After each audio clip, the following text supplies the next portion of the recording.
لله نحمده ونستعينه ونستغفره ونؤمن به ونتوكل عليه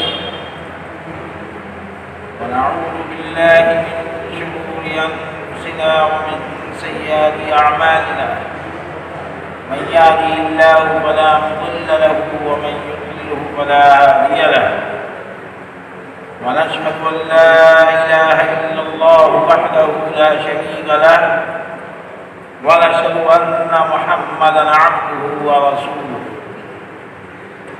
أما بعد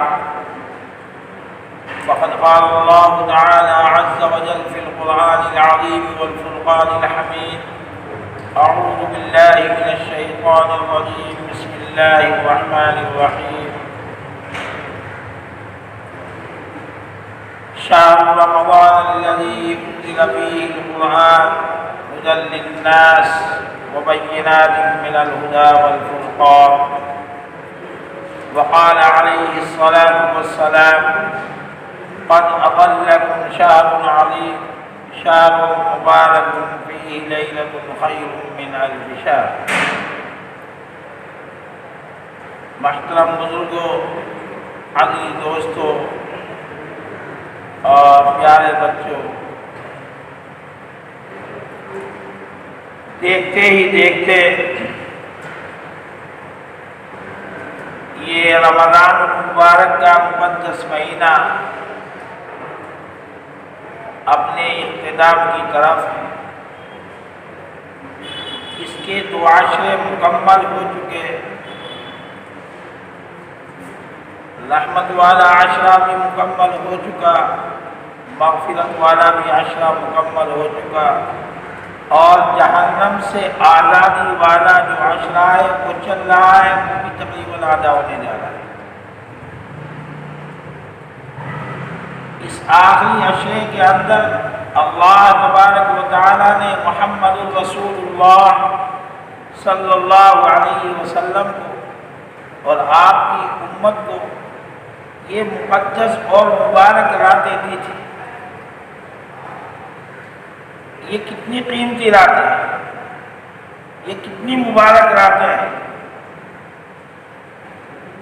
کہ رسول اللہ صلی اللہ علیہ وسلم نے جب بنو اسرائیل کے لوگوں پر نظر ڈالی اور پچھلی امت کے لوگوں پر نظر ڈالی تو بڑا غم ہوا، بڑا افسوس ہوا کہ میری امت 60 سال 70 سال میں سمٹ رہی ہے، تو اعمال کے اعتبار سے تو میری امت بالکل پیچھے رہے. لیکن اللہ تبارک و تعالی نے اپنے لاڈلے محبوب سرکار دو عالم جناب رسول اللہ صلی اللہ علیہ وسلم کا غم برداشت نہیں ہوا.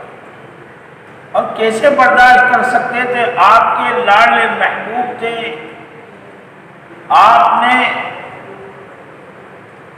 اللہ تبارک و تعالی نے جناب رسول اللہ صلی اللہ علیہ وسلم کو اگرچہ بعد میں دنیا میں مبعوث فرمایا، لیکن وجود ساری کائنات سے پہلے رسول اللہ صلی اللہ علیہ وسلم کا موجود ہو.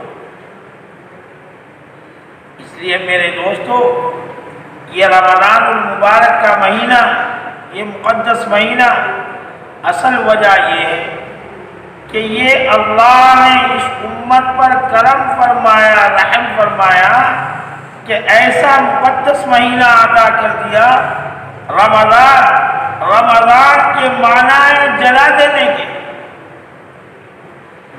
یہ بندوں کے گناہوں کو ایسے جلا دیتا ہے، ایسے خاکستر کر دیتا ہے، جس طرح کاغذ میں آگ لگا اور وہ سارا وجود اس کا ختم ہو جاتا ہے، پھونک مار دو تو اس کی چھائی اڑ جاتی ہے. جس طرح اس کاغذ کا وجود بالکل ختم ہو جاتا ہے، معدوم ہو جاتا ہے. فرماتے ہیں جب بندہ روزہ رکھ کر اللہ سے معافی مانگتا ہے، جب بندہ رمضان المبارک میں روزے رکھتا ہے اور ان مبارک راتوں میں عبادت کرتا ہے، فرمایا رسول اللہ صلی اللہ علیہ وسلم نے اللہ تبارک و تعالیٰ بندے کے سارے گناہوں کو معاف فرما دے۔ اس لیے میرے دوستو، اب ہمیں دیکھنا ہے، غور کرنا ہے، سوچنا ہے کہ رمضان المبارک کے 2 عشرے گزر گئے، ہمارے اندر کچھ تقوی والی صفت آئی یا نہیں؟ اس لیے کہ رمضان المبارک کا مہینہ اور اس کے روزے جو فرض کیے گئے، اس کے اندر ایک مسئلہ ہے، یعنی فرض کرنے کی وجہ ہے، خام خواہ فرض نہیں کیے۔ اللہ نے رمضان المبارک کے روزوں کو اس لیے فرض کیا، اے میرے بندو، اے میری بندیوں، روزے رکھ کر تمہارے اندر تقوی والی صفت پیدا ہو جائے، یہ اصل مقصد ہے روزے رکھنے کا۔ اب 2 عشرے گزرنے کے بعد، اتنا وقت گزرنے کے بعد، اب ہم یہ غور کریں، سوچیں، اپنے نفس کا محاسبہ کریں کہ رمضان المبارک کے روزے رکھنے کے بعد ہمارے اندر تقوی والی صفت پیدا ہوئی یا نہیں؟ ہمارا دل اندر سے یہ محسوس کرتا ہے یا نہیں کہ اللہ نے ہمیں معاف کیا یا نہیں؟ ہم نے توبہ کر کے اللہ کو راضی کیا یا نہیں؟ اگر ان تمام عملوں کو آپ نے کیا، اللہ سے دعا بھی مانگی، رمضان المبارک کے روزے بھی رکھے، راتوں کو عبادت بھی کری، تو اس کا مطلب یہ کہ اللہ آپ سے راضی۔ آپ نے رمضان المبارک کے روزے نہیں رکھے، آپ کی مغفرت نہیں ہوئی، اس سے بڑا بدنصیب کون ہو سکتا ہے؟ خود آقا دو جہاں سرور کائنات فخر موجودات جناب رسول اللہ صلی اللہ علیہ وسلم کی احادیث مبارک۔ ایک مرتبہ رسول اللہ صلی اللہ علیہ وسلم منبر پر تشریف لے جا رہے تھے، جبریل امین علیہ السلام تشریف لائے اور آپ نے 3 بد دعا فرمائی۔ ان میں سے ایک یہ تھی، یا رسول اللہ، ہلاک ہو، تباہ ہو، برباد ہو، بالکل نیست نابود ہو وہ شخص جس نے رمضان المبارک کا مہینہ پایا اور اپنی مغفرت نہ کرائی۔ یہ جبریل امین علیہ السلام کی بد دعا ہے، اور یہ جبریل امین علیہ السلام وہ فرشتہ ہے، وہ مقرب فرشتہ ہے جو اللہ کی طرف سے پیغام لاتا ہے، جو اللہ کی طرف سے اللہ کے حکم کو جناب رسول اللہ صلی اللہ علیہ وسلم کے پاس لے کر آتا ہے۔ یہ قرآن مقدس، یہ سارا جبریل امین علیہ السلام کے ذریعے سے جناب رسول اللہ صلی اللہ علیہ وسلم کے قلب اطہر پر نازل ہوا۔ بڑا مقرب فرشتہ ہے، ایک طرف مقرب فرشتہ بد دعا کر رہا ہے اور دوسری طرف اللہ کا لالا محبوب جناب رسول اللہ صلی اللہ علیہ وسلم اس کی بد دعا پر آمین کہہ رہے ہیں۔ اور بد دعا کیا ہے؟ یا اللہ، ہلاک ہو، تباہ ہو، برباد ہو وہ شخص جس نے رمضان المبارک کا مہینہ پایا اور روزے رکھ کر اللہ سے دعا مانگ کر ان راتوں کی قدر کر کے اللہ کو راضی نہ کیا، وہ شخص ہلاک ہو، تباہ ہو، برباد ہو۔ جبریل امین علیہ السلام نے وہ دعا فرمائی، آقا دو جہاں محمد الرسول اللہ صلی اللہ علیہ وسلم نے اس پر آمین کہا۔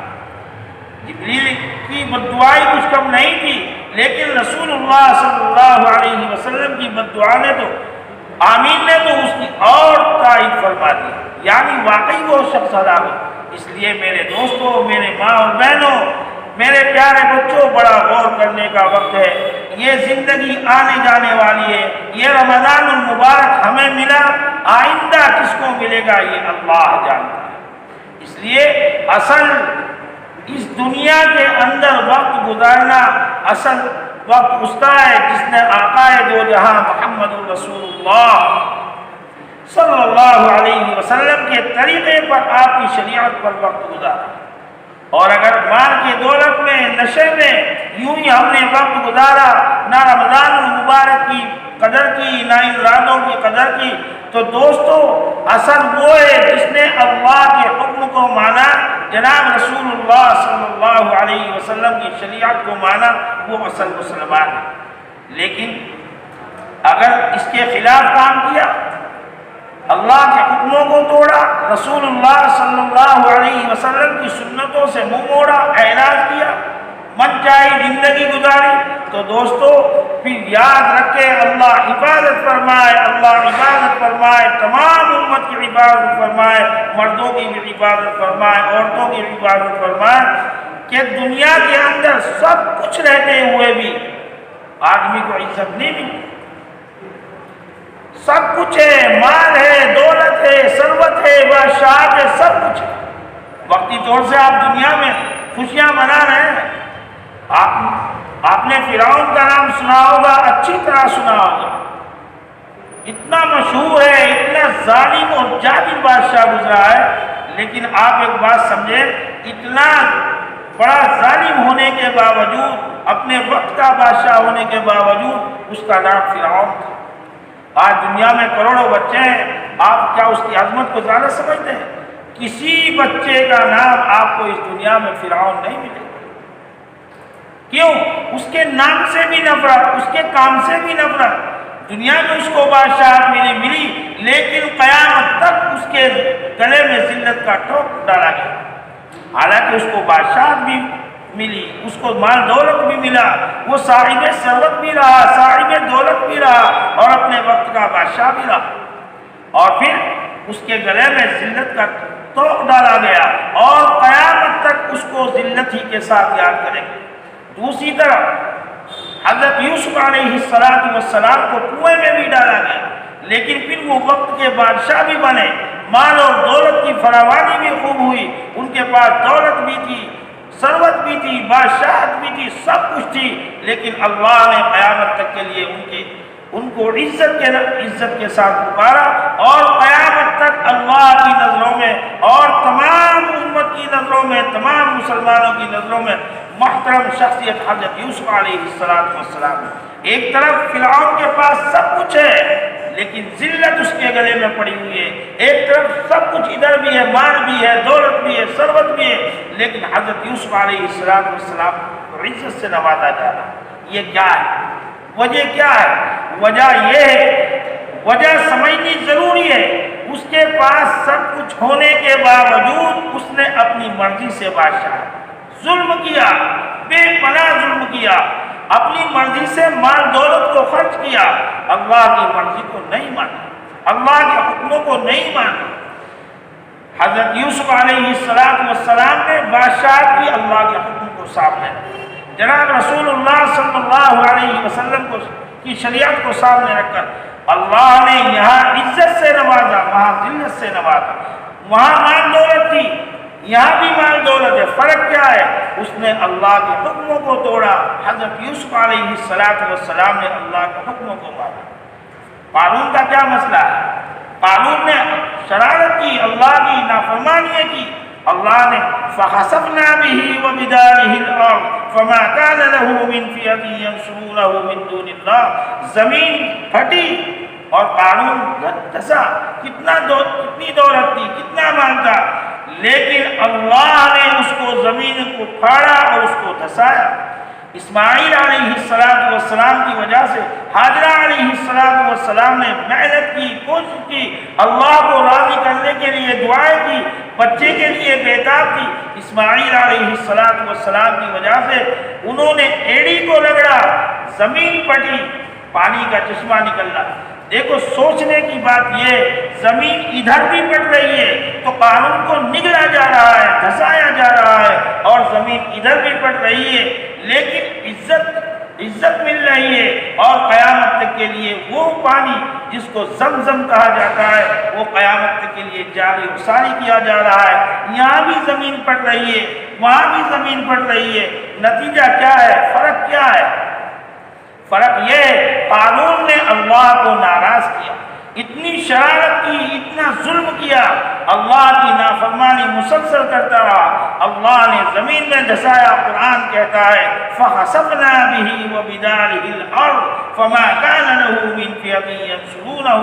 اسماعیل علیہ السلام کو عزت مل رہی، قیامت تک کے لیے ذبیح اللہ سے پکارا جاتا ہے۔ اس لیے میرے دوستو، عزت اور ذلت اصل اللہ کے ہاتھ میں ہے، اور یہ تمام چیزیں اس وقت ہیں جب ہم اس دنیا کے اندر رہتے ہوئے اللہ کے حکموں کو، جناب رسول اللہ صلی اللہ علیہ وسلم کے طریقوں کو اچھی طریقے سے ادا کریں گے، مانیں گے، لیکن اگر ہم یہ سوچیں کہ اس مال دولت سے ہمیں عزت بھی ملے گی، شہرت بھی ملے گی، تو میں نے آپ کو سنا دیا، یہ عزت، یہ دولت، یہ ثروت، یہ بادشاہ فرعون کے پاس تھی، لیکن ذلت کا تو اس کے گلے میں ڈالا گیا۔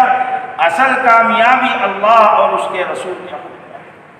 جنہوں نے اللہ اور اس کے رسول کے حکموں کے مطابق زندگی گزاری، انہوں نے دنیا بھی بنا لی اور آخرت بھی بنا لی، اور جنہوں نے اس دنیا کے اندر اپنی مرضی کے مطابق زندگی گزاری، ان کے لیے دنیا بھی خسارہ ہے، آخرت میں بھی خسارہ ہے۔ اس لیے میرے دوستو، میرے بزرگوں، میری ماں اور بہنوں، میں یہ عرض کر رہا ہوں، رمضان المبارک اپنے آخری مراحل سے گزر رہا ہے، بالکل اختتام کی طرف چل رہا ہے۔ ہم نے 40-45 دن سے گھر کے اندر قید رہ کر مسجدوں میں نمازوں کو چھوڑا، اپنے گھروں میں نماز پڑھ رہے ہیں۔ اگر کچھ وقت کے لیے عید سے پہلے یہ لاک ڈاؤن کھل جاتا ہے، میں اپنے بھائیوں سے بھی، اپنی ماں اور بہنوں سے بھی یہ عرض کرنا چاہتا ہوں، اسی طریقے پر سادگی سے اس سال عید کو منانا ہے۔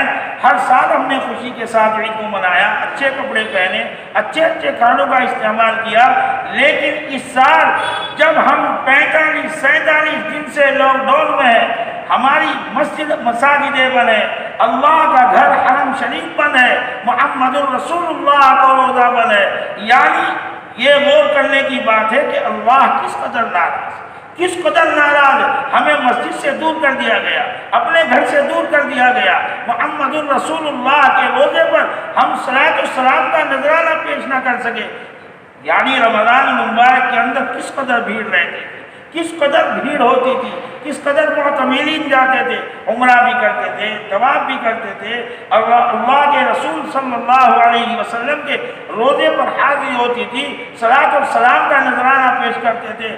آج یہ سب مقامات اور ہماری یہ مساجدیں خالی ہیں، اس لیے جب ہمارا سارا رمضان مسجدوں سے دوری پر گزرا اور اب عید آنے والی ہے، اس لیے اگر بازار کھل بھی جائیں، جب بھی ہمارے بھائی، ہماری ماں اور بہنیں شاپنگ نہ کریں، اپنے اسلام پر آنچ نہ آنے دیں، اپنے اوپر داغ نہ لگنے دیں، کل یہ نہ ہو جائے ان مسلمانوں کی بھیڑ کی وجہ سے، ان عورتوں کے برقعے کی وجہ سے انہوں نے بازاروں میں بھیڑ لگائی اور یہ کورونا پھر دوبارہ جو پھیلا ان مسلمانوں کی وجہ سے پھیلا۔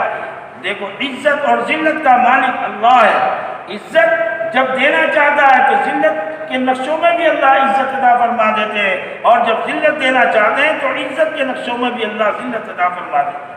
اس لیے میرے دوستو، میری ماں اور بہنوں، یہ آخری عشرہ چل رہا ہے اللہ کو راضی کرنے کا۔ اگر لاک ڈاؤن کھل بھی جائے، جب بھی ہم نے بازاروں میں نہیں جانا، ہم نے بازاروں سے لگ رکھنا ہے، اور آخری عشرہ چل رہا ہے رمضان المبارک کے مہینے کے اندر مسلمانوں کا یہ بھی شیوا چل رہا ہے، یہ عادت چل رہی ہے کہ وہ رمضان المبارک میں زکوٰۃ ادا کرتے ہیں، اپنی زکوٰۃ ادا کریں، صدقۃ الفطر ادا کریں۔ وہ غریب، مسکین، بیوائیں، لاچار، محتاج، جن کے پاس نہ کھانا ہے، جن کے چھوٹے چھوٹے بچے دودھ سے تڑپ رہے ہیں، جو بیمار گھروں کے اندر سستیاں لے کر اپنا وقت گزار رہے ہیں، ان ناداروں کا، ان غریبوں کا، ان مسکینوں کا خیال کریں، زکوٰۃ بھی ادا کریں، صدقۃ الفطر بھی ادا کریں۔ اور صدقۃ الفطر میں نے ڈال دیا تھا، آپ کو معلوم ہے، 1.25 کلو گیہوں یا اس کی قیمت۔ اس لیے زکوٰۃ ادا کرنے سے مال صاف ہوتا ہے، روزہ رکھنے سے جان صاف ہوتی ہے، اور صدقۃ الفطر ادا کرنے سے اللہ روزوں کے اندر جو کمی زیادتی ہو جاتی ہیں ان کو پورا کر دیتا ہے۔ اس لیے میری درخواست یہ ہے، ان مبارک راتوں کا اہتمام کریں، جو چند رات باقی ہیں اور جو چند دن باقی ہیں ان کا بھی اہتمام کریں۔ اگر ہم سے کچھ کوتاہی ہو گئی ہو، ہم سے کچھ نافرمانی ہو گئی ہو، ہم نے اللہ کے حکم کو توڑ دیا ہو، روزے رکھنے میں کوتاہی ہو گئی، رات کو جاگنے میں کچھ کوتاہی ہو گئی، کوئی بات نہیں ہے، وہ بڑا غفور الرحیم ہے، وہ بڑا کریم الرحیم ہے۔ وہ ماں دنیا کے اندر جتنی محبت اپنے بچے سے کرتی ہے، اس سے 70 گنا زیادہ وہ اپنے بندوں سے محبت کرتا ہے، اپنی بندیوں سے محبت کرتا ہے۔ اس لیے کوئی بات نہیں، اگر کچھ بھول چوک ہو گئی ہو، کچھ گناہ ہو گیا ہو، اللہ سے معافی مانگیں، معافی کا دروازہ کھلا ہے، دعا مانگیں، اے رب کریم تو بہت بڑا کریم ہے، تو رحیم ہے۔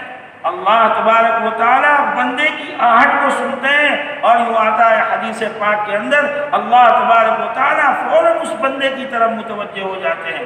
اس لیے میرے دوستوں، میرے بھائیوں، میری ماں اور بہنوں، یہ مختصر ایام ہیں، ان کی قدر کرنے کی ضرورت ہے۔ ان مبارک راتوں کے اندر جاگنا اور عبادت کرنا، یہ بڑی سعادت مندی اور خوش نصیبی کی بات ہے۔ اللہ تبارک و تعالی ہمیں تمام برائیوں سے محفوظ فرمائے، اور اس مبارک مہینے کی قدردانی کی توفیق نصیب فرمائے، اور جو چند راتیں باقی ہے اللہ ہمیں انہیں جاگ کر عبادت کرنے کی توفیق نصیب فرمائے۔ آمین۔ وآخر دعوانا الحمدللہ رب العالمین۔